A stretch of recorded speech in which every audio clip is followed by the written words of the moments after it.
Proto-Baggins is a magic card. Cloud Strife is a magic card. Aang, Sephiroth, Belrog, it's a magic card. Noctis, Lucius, Callium is a magic card. And Spider-Man is several magic cards. If your reaction to that list is simply, great, then this video is for you. If your reaction to that list is, that's terrible, then this video is also for you. Because the conversation that the Magic community keeps having about Universes Beyond is not, I would argue, the conversation that would actually bring help to anything. It tends to go one of two directions. Direction 1, IP crossovers are destroying Magic's identity, Wizards only cares about money, and the soul of the game is being sacrificed for a licensed product. Direction 2, IP crossovers bring in new players, the sets are good, and the people who complain are just gatekeeping nostalgia. Both of these positions contain real complaints, concerns, or even praise about certain aspects, but neither of them, however, is the full picture. And the full picture is what this video is about. So Universes Beyond is not a debate about whether Magic should or should not exist in a world that includes it. That ship has sailed. The program exists, it's commercially successful, it's not going away, and pretending otherwise is not even a conversation, it's just a complaint. What is worth having a real conversation about, however, is what Universes Beyond costs, what it delivers, what the gap is between its best and worst executions, and what that tells us about the program's actual challenges, and what a version of Magic that does this well looks like versus a version that does it badly. Those are the questions, so Universes Beyond. Can we talk about this? Universes Beyond is Wizards of the Coast program for releasing Magic the Gathering cards set in a fictional universe of existing intellectual properties, and it began formally in 2021 with Warhammer 40k Commander decks and the Walking Dead Secret Lair. It expanded to full premiere sets with Lord of the Rings Tales of Middle-earth in 2023, and by 2025 had produced full standard legal sets in both Final Fantasy and Spider-Man, as well as Avatar The Last Airbender that was originally set for 2026 but moved to 2025. Meaning that 3 of Magic's 7 standard sets that year were Universes Beyond products. The cards are mechanically identical to in-universe cards. They go in the same decks, they are legal in the same formats. The only difference is that instead of depicting characters and places from Magic's own universe, they depict characters and places from other properties. Frodo Baggins on the card is mechanically a small legendary creature with specific abilities. The fact that it's Frodo is a flavor layer on top of a functioning Magic card. For players who primarily care about gameplay, the distinction between a Magic card with a dragon on it and a Magic card with Cloud Strife is essentially zero. For players who are invested in Magic's world building and narrative identity, the distinction is significant. Both of those responses are valid. The program sits at an intersection of those two groups, and it serves them in different proportions depending on which set you're talking about. There is also specific distinction between Universes Beyond and the in-universe reskins that some sets have introduced, the Through the Omen Path cards that appear on Arena and Magic Online, in place of Marvel set cards which cannot appear on these platforms in their licensed forms. The Marvel deal is specific within Universes Beyond because it's the only IP arrangement that creates a parallel version of the cards for digital play compared to paper. The fragmentation is worth noting because it means the Marvel sets exist in a way that no other Universes Beyond set, as a physical-only product with a digital equivalent that is mechanically the same but aesthetically different. And we'll come back to that. I want to make the case for Universes Beyond as well as I can because I think it deserves a fair hearing, and because the dismissive version of the anti-Universes Beyond position does not actually engage with what the program has genuinely achieved for Magic. It brings in new players, let's be honest. This is not a marketing claim, it's a documented reality. The Lord of the Rings set was Magic's best-selling set at the time of its release, and Final Fantasy broke that record dramatically, selling an estimated $200 million worth of product in a single day. A meaningful portion of people who bought those sets had never played Magic before. Some of them discovered that they loved the game and they stuck around. Some of them didn't. Magic's community grew overall, and new players who arrived through Final Fantasy or Lord of the Rings are now people who play Commander, who draft sets, who watch lore content. Subscribe, by the way. The pipeline's real. The Universes Beyond sets are genuinely excellent Magic products when done correctly. Avatar The Last Airbender had 4 distinct bending mechanics that were some of the most flavorful mechanical interpretations of a source material's core concepts that the program has ever produced. The Lord of the Rings set had one of the deepest and most critically praised limited environments in recent memory. These sets are not watered-down crossover cash-ins. At their best, they are real Magic sets that happen to be about a different fictional universe. The skill of the design teams producing them is not diminished by what IP they are working for. The commercial results fund the game. Magic is a product at the end of the day. Products require revenue to exist. I feel like we all know this. The extraordinary commercial performance of Final Fantasy and Lord of the Rings, that generates resources that pay for design teams, for original world development, for the infrastructure that keeps a 30-year-old trading card game operational. Dismissing the financial argument as Wizards just wants money misunderstands what the money's for. Money's what keeps the lights on. The lights being on is what keeps the game going that players love, and it allows it to continue to exist. Magic has never really been purely original. The earliest Magic sets drew heavily on real-world mythology, classic fantasy literature, horror archetypes, and science fiction. The game has always been a synthesis of existing cultural material filtered through a specific creative lens. Universes Beyond is just a different kind of synthesis. It's a licensed one, with explicit IP credit rather than inspirational absorption. But the idea that Magic in 1993 was a pure creative act untouched by any outside influence is not really accurate either. Those are the real arguments for the program. They're not nothing. They're substantial in many ways. And now for the other side. Stated as fairly as I can, which means no strawmanning, no dismissal, no pretending the concerns are just nostalgia. Original worlds are being delayed or replaced. This is the one that's hardest to argue because it's simply true.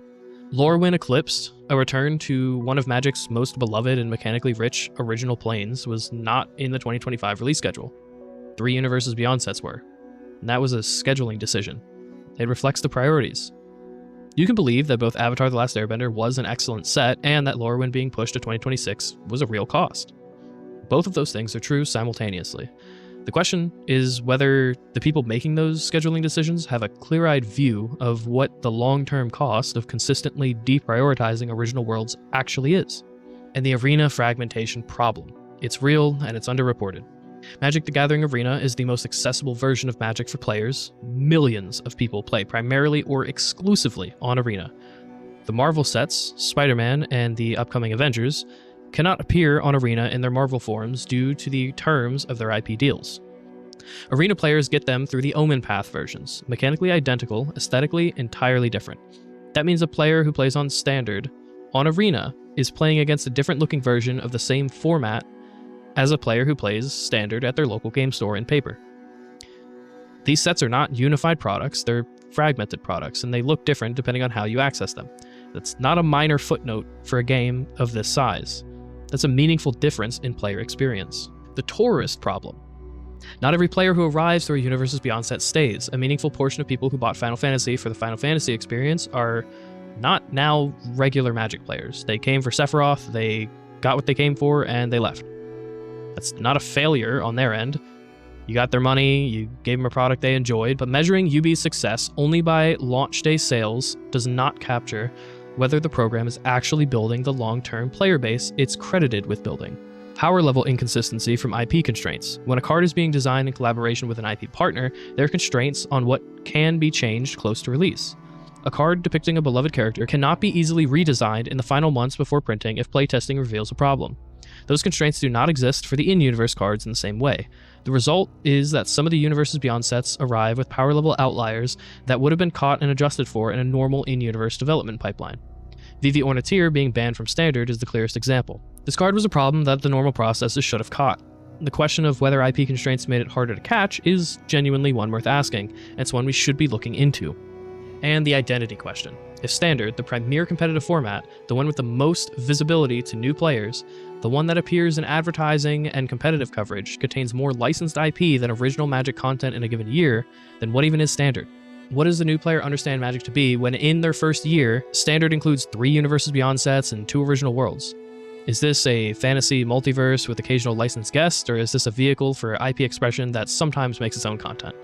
That question does not have a simple answer. But it is a real question, and the direction the schedule has been moving makes it more and more relevant each year. The single most useful data point in Universes Beyond is not a sales number. It's the gap between Avatar and Spider-Man in 2025. Because that gap tells you what the program's ceiling looks like, and what its floor looks like simultaneously. Don't get me wrong, Avatar was absolutely excellent. The bending mechanics were genuinely inspired, the limited environment was the year's best, the artwork is beautiful, ignoring the, well, you know. The Commander products are well designed. Every part of that set communicated that it was made by people who understood Avatar, who knew what made it work, who understood its characters and its conflicts and its emotional register, and who found genuine mechanical expressions of those things in Magic card form. It was not an Avatar-themed Magic set, it was an Avatar Magic set, and that's the difference. Spider-Man was a significant miss. Too many interchangeable spider people, a limited environment that didn't distinguish itself, no commander precons, an arena fragmentation that reminded every digital player that they were getting a lesser version of the product, or every person that doesn't like Universes Beyond, a product that they could have had instead.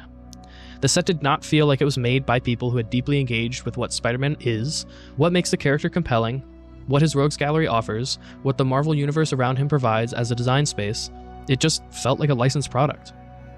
See, the gap is not about which IP is more beloved or which franchise has better brand recognition. I mean, come on, Spider-Man's one of the most recognizable characters in global pop culture. By IP recognition alone, Spider-Man should have been the easier set to make. The gap is about execution, about creative depth, about whether the people making the set did the work of understanding the source material well enough to translate it into Magic rather than just onto Magic.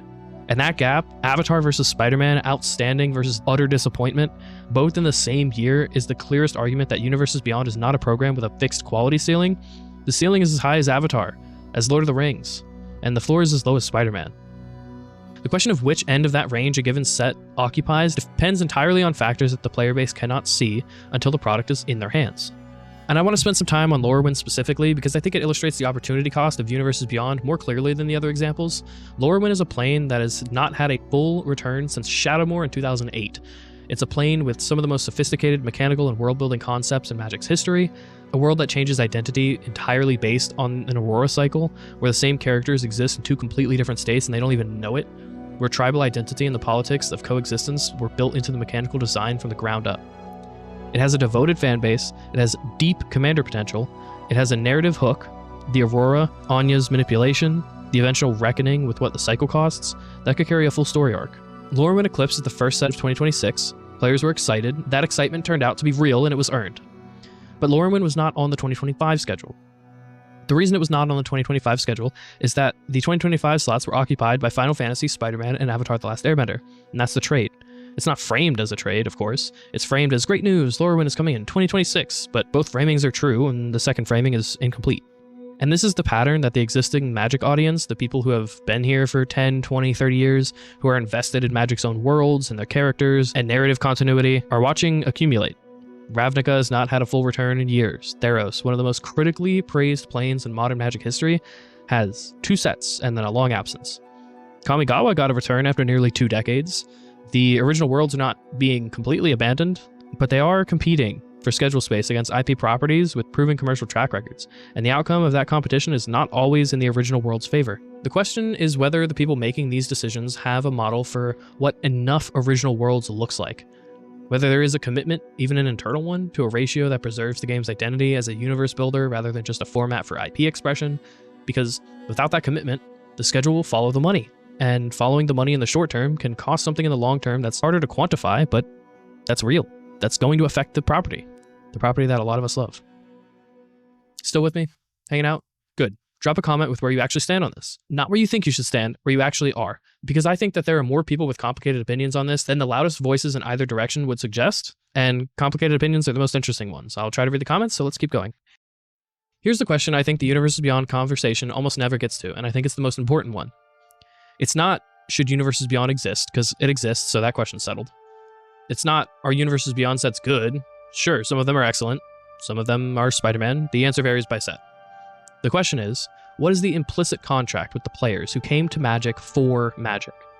The player who is here because of Ravnica's guilds, or Innistrad's gothic horror, or Tarkir's warring clans, or the Phyrexian invasion arc, or the 30-year mythology that Magic has been building since 1993. What does that player get told? Implicitly.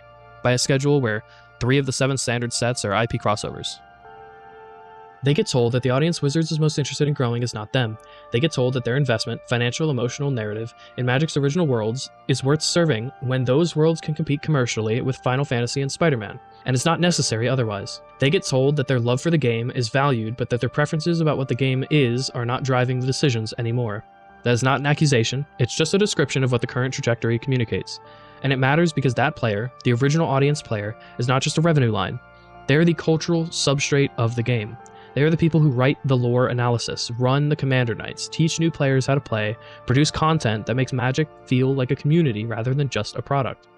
You can lose their engagement gradually, across years, as the schedule shifts further and further from what they came for, without it ever showing cleanly in a quarterly graph.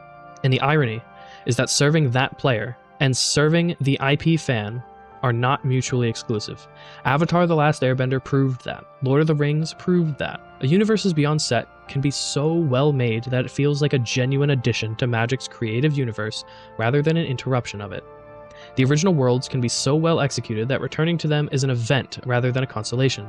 Tarkir Dragonstorm proved that. The program does not have to be a zero-sum trade between original content and licensed content. The question is whether the people making the decisions are treating it as one.